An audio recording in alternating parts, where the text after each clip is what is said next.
Thiruvananthapuram police commissioner ഓഫീസിന് മുന്നിൽ നിന്ന് പോലീസുകാരൻ്റെ ബൈക്ക് അടിച്ചു മാറ്റിയ പ്രതി പിടിയിലായി. അമൽ സുരേഷ് എന്ന യുവാവിനെയാണ് കന്റോൺമെന്റ് പോലീസ് പിടികൂടിയത്. തീക്കട്ടയിൽ ഇറുമ്പരിച്ചു എന്നൊക്കെ പറയില്ലേ, അതുപോലെയായിരുന്നു. റിനു ശ്രീധർ തിരുവനന്തപുരം അപ്ഡേറ്റ് ചെയ്യുന്നു. റിനു, ഇയാളൊരു ഒന്നൊന്നര യുവാവാണല്ലോ Amal Suresh. Good morning. Good morning.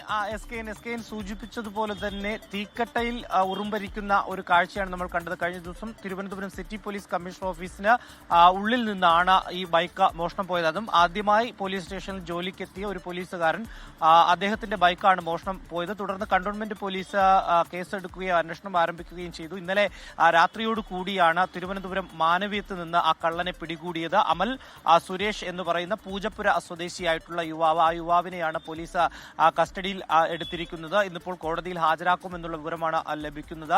ഇദ്ദേഹം ഈ കമ്മീഷണർ ഓഫീസിൽ പരാതി നൽകുവാൻ വേണ്ടി എത്തി എന്നുള്ളതാണ് നമുക്ക് ലഭിക്കുന്ന വിവരം. എന്താണ് പരാതി എന്നുള്ള കൂടുതൽ വിവരങ്ങളോ വിശദാംശങ്ങളോ ലഭ്യമായിട്ടില്ല. ഈ പരാതി നൽകിയതിനു ശേഷം തിരിച്ചിറങ്ങുമ്പോൾ ഈ പോലീസുകാരന്റെ ബൈക്കും മോഷ്ടിച്ചുകൊണ്ട് അല്ലെങ്കിൽ അടിച്ചു മാറ്റിക്കൊണ്ട് അവിടുന്ന് പോകുന്ന ഒരു കാഴ്ചയാണ് ഉണ്ടായത്. CCTV ദൃശ്യങ്ങൾ പരിശോധിച്ചതിലാണ് പ്രതിയിലേക്ക് പോലീസ് എത്തുന്നത്, ആ ഒരു സൂചനയിലേക്ക് പോലീസ് എത്തുന്നത്. തുടർന്ന് നടത്തിയ അന്വേഷണത്തിലാണ് ഇന്നലെ രാത്രിയോടുകൂടി മാനവീയം വീതിയിൽ നിന്ന് അമലിനെ പോലീസ് കസ്റ്റഡിയിലെടുക്കുന്നത്. ഇപ്പോൾ കന്റോൺമെന്റ് പോലീസ് സ്റ്റേഷനിലുണ്ട് അമൽ. ലോകത്തെവിടെയായാലും ഏത് സമയത്തും 24 വാർത്തകളും ഓഗ്മെന്റഡ് റിയാലിറ്റി പാക്കേജുകളും എക്സ്പ്ലെയിനറുകളും വിശദമായി കാണാൻ ഞങ്ങളുടെ യൂട്യൂബ് ചാനൽ നിങ്ങൾക്ക് സബ്സ്ക്രൈബ് ചെയ്യാം.